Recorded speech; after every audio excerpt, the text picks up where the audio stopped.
Assalamualaikum warahmatullahi wabarakatuh. Perkenalkan, nama saya Laiwon, NIT 2442, kelas Teknika 4 Eko. Di sini saya akan membahas materi hambatan komunikasi di atas kapal atau barriers to marine communication. Komunikasi yang efektif adalah kunci utama keselamatan pelayaran. Safety of life at sea. Lebih dari 70% kecelakaan di laut disebabkan oleh faktor manusia atau human error. Dan salah satu pemicu utamanya adalah kegagalan komunikasi.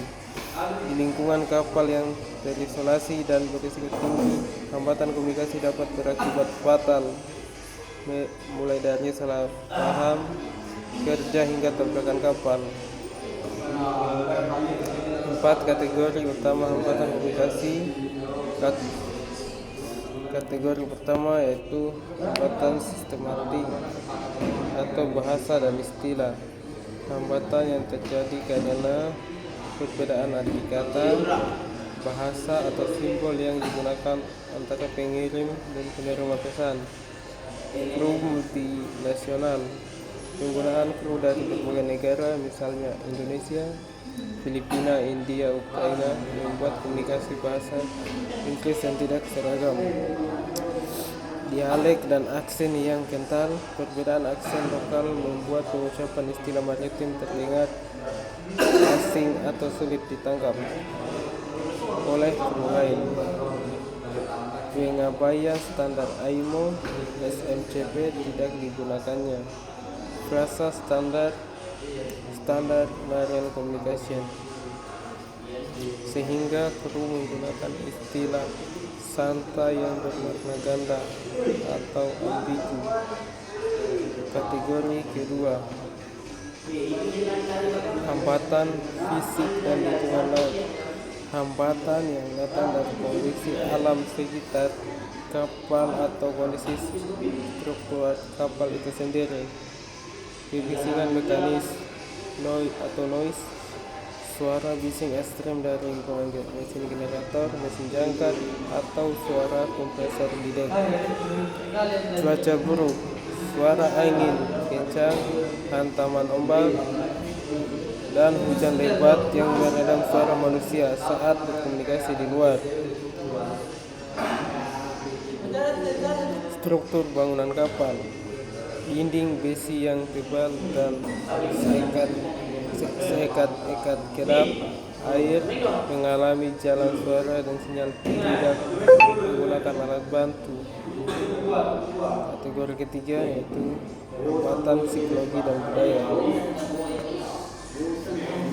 Organisasi hambatan yang berasal dari kondisi mental, emosi, atau adat istiadat.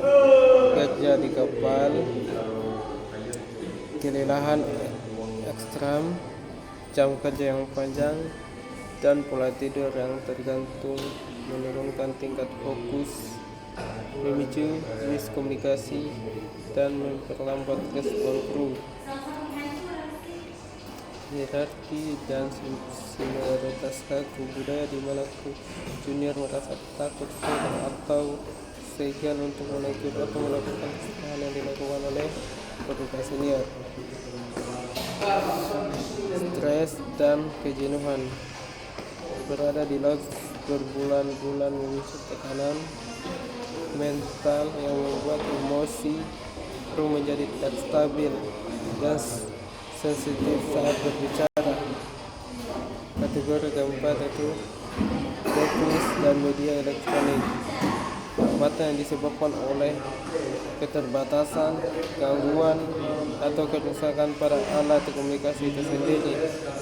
Intervensi cuaca dan lokasi, sinyal radio, VHF atau UHF, atau komunikasi satelit terganggu akibat cuaca buruk atau saat kapal berada di area pendalaman.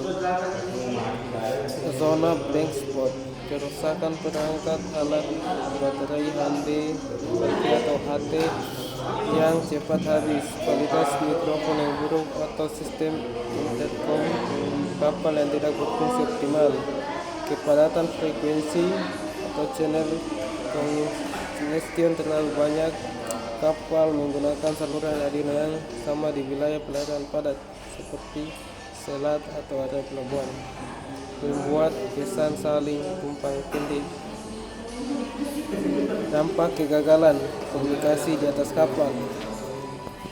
Yang pertama itu kecelakaan kerja. Salah satu mengerti perintah satu berarti jangkar bongkar, muat atau mooring, penambat.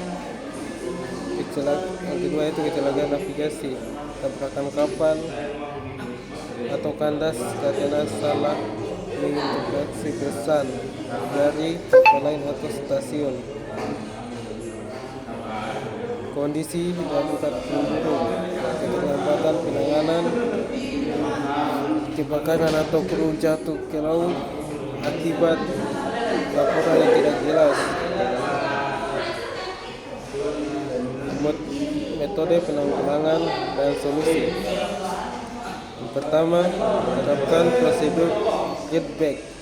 Penerima wajib mengulang kembali perintah yang didengar untuk memastikan tidak ada salah paham. Yang kedua, wajib menggunakan SMCP, memisahkan seluruh kru menggunakan bahasa standar AIMO dalam setiap operasi navigasi dan darurat. Yang ketiga, pelatihan BRM atau RM mengalahkan pelatihan fleet atau engine room resource manajemen untuk mengikis hambatan senioritas dan meningkatkan kerjasama tim. Yang keempat, perawatan alat berkala, memastikan seluruh alat komunikasi internal dan eksternal selalu dalam kondisi siap pakai.